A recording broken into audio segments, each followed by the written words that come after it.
bands in town and Songkick. We use Airtable internally. It's kind of like a spreadsheet, like a spreadsheet and database hybrid. So it's like, it just does a lot more things than just a spreadsheet. So we use Airtable to coordinate all the information and everything we needed to know. We use Asana internally for task management. So for each show, there were tasks assigned to make social posts, send emails, all those kinds of things. It's kind of our virtual checklist. We use a service called Linkfire, which I really love for those of you that are artists or managers or marketing people. Linkfire is a way to tell where your traffic is coming from. So we created short links to track all of the things we were posting. So we had a different short link to head to the ticket link if it was being posted to Twitter, if it was being included in an email, if it was going to the bands in town, if it was going to Songkick. All of those places we had different ticket links so that we could track what's working, and we could track where we need to pour more energy or where it's just not worth our time. If you don't know about Canva, it's amazing. It's kind of like Photoshop for dummies, but that's how we designed all the marketing materials. We use a service called ToneDen for advertising. It kind of takes the craziness of the back-end dashboard of Facebook ads and it makes it super manageable. And it's really great for targeting places. So we ran ads. I want to say we spent $20 to $50 per show for public shows, marketing those shows. And then we use a tool called Waiver Sign. That's a way, I don't know if you've ever been to like a gym or you've gone on like a roller coaster or something where you needed to sign a waiver right as you got there. It's an online waiver. People could sign it with their fingers. They actually ended up being able to sign it on their own phones. So we didn't have to have any exchange of information, exchange of anything that would, could transmit the disease. So no one, it was contactless. That was what I was trying to say. And then we used a product called a QR code generator, where we took the Waiver Sign link, we made a QR code, and then we had it hanging everywhere around the show so people could sign the waiver on the way in. I'm going to try to get through this quickly because it's a lot of information. If you're overwhelmed, as Micah said, I'm going to share this PowerPoint and all the forms and all the waivers and everything. So if you want to try to do something similar, I just want to give you all of the information that I can. So don't be overwhelmed. This is our initial host interest form. I just want to give you some tips from some stuff we learned that does not work, and so that you won't fail like I have. Make sure that fans know they're not committing to anything, because you want as many people as possible to fill this out, because who knows, maybe they're kind of interested, and once you talk to them on the phone, they're super interested. So just make sure they know you're not committing to anything, you're just filling this out. On the flip side of that, make sure they know that you're not going to respond to every single person that fills this form out, because we had a couple hundred people fill it out, and I didn't want any of her fans to be upset thinking, well, I want to host a show and no one's getting back to me. We just said, if you live in an area that she's planning to come to, we'll reach out to you. You'll hear from us if it's going to work out. Turn on the option to collect responses in a spreadsheet so that you have all of that information in the same place. And make sure to ask, this is a big one I learned, make sure to ask for the city and state in separate questions, because that will put that information in separate columns in the spreadsheet. So when you're trying to route the tour, you can sort by state and you can see how many shows in Tennessee, how many shows in Georgia. That's a big one. Get their email and their phone number. Don't just ask for email because some people are bad at email. Don't just ask for phone number because some people don't answer the phone. It's helpful if they can already tell you when they are and are not available. So we put a bunch of date options on there and we said, check all that work for you. And that helped us to know when we were starting to route the tour, which direction to go first when there were more people that had an early availability in Tennessee versus Washington State. Make the necessary questions required, but you don't have to make everything required. So we have an option here, not required. If they had a photo of their space they wanted to upload for us to see it, but we made that optional in case someone didn't have a photo or didn't know how to upload it.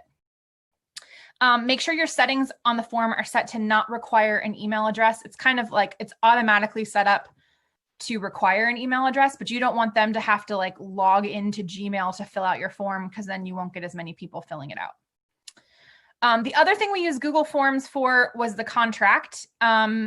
So here's some tips on how to make that great. So this was our chance to get more answers from hosts in writing. So we asked them things like parking instructions so we could send it to all the attendees. We asked them questions about, are you comfortable with the show being BYOB or not? Just confirming this is what time you want her to arrive and this is what time the doors are. So it was a good chance for us to get all of that information down. We included a couple line waiver in this contract so that the hosts were waiving Jill's liability here. And then later the liability waiver that the fan signed on their way in waived Jill's liability and the host's liability from the fans.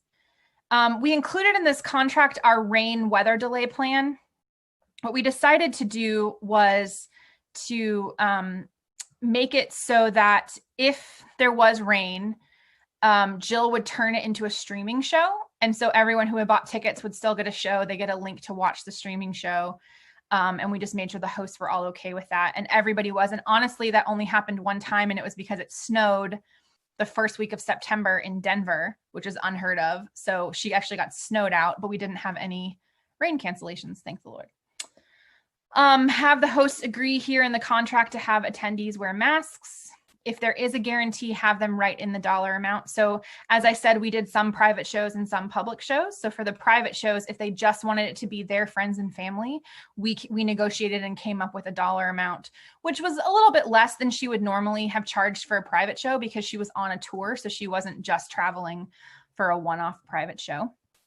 Have them date and sign it. There's language at the bottom, which I'll share with you, that says by typing my name here, it's a legally binding signature. Make all their questions on the contract required. Make sure the settings don't require them to log in, and then turn on the option to collect the answers in a spreadsheet so you have that all in one place. Okay, I know I'm running through a lot of information. I cannot see the chat. Is everybody doing good? We good? Okay, I'm gonna keep going. Let's talk about Eventbrite. So Eventbrite is what we used for the tickets. Oh, this photo, this is actually the backyard of my house. I hosted the first show. I hosted the first show at my house because I wanted to see how it was going to go. And I had a lot of nerves going into it. Are people going to be respectful and wear masks? Is this going to go well? It was a really great experience and everybody did. And I was really thankful for that. So let's talk a little bit about Eventbrite practices, best practices. So when you're creating an Eventbrite link, again, I haven't used all of the ticketing platforms out there. I'm sure there are other ones that would work great for this. One of the cool things about Eventbrite is they have a choice to make your event online, in person, or TBA. So we made all of these TBA so that we didn't have to put the address in. And so one of the things we talked to hosts about was, if you want to host this, we're not going to post your name or your address live on the internet for everyone to see. We're just going to say this show is in this neighborhood. And then when you purchase the ticket, we'll send the address to the people that have purchased the tickets. So in the description of the show, we reiterated the requirements. We said you have to wear a mask everywhere we could. It was in the name of the tour. It was in the description. It was in the waiver. It was everywhere. We also reminded them they were going to have to sign a waiver on the way in. We told them to bring their own blankets, bring their own alcohol if that was allowed.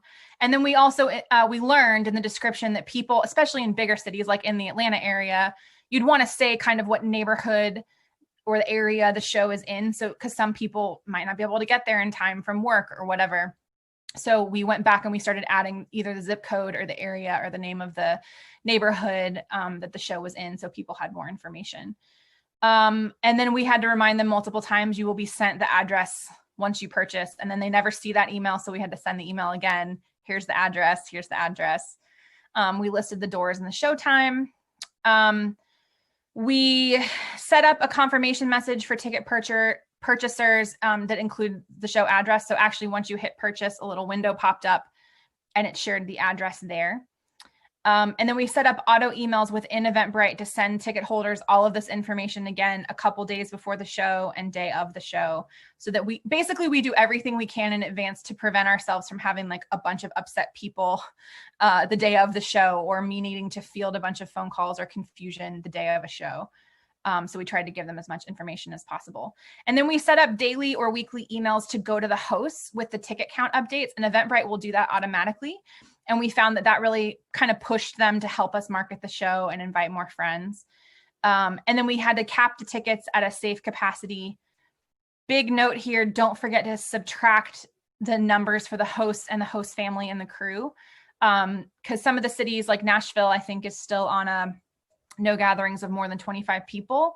So, you know, at my house, we had to set the ticket link at 20 because it was going to be me and my interns and Jill and her husband. So we needed, you know, we couldn't sell 25 tickets.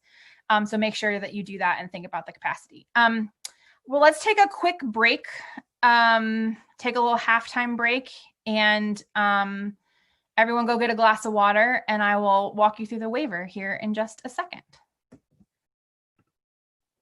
Music you want to play, Micah? Not currently. Are we Ashley, are we still streaming?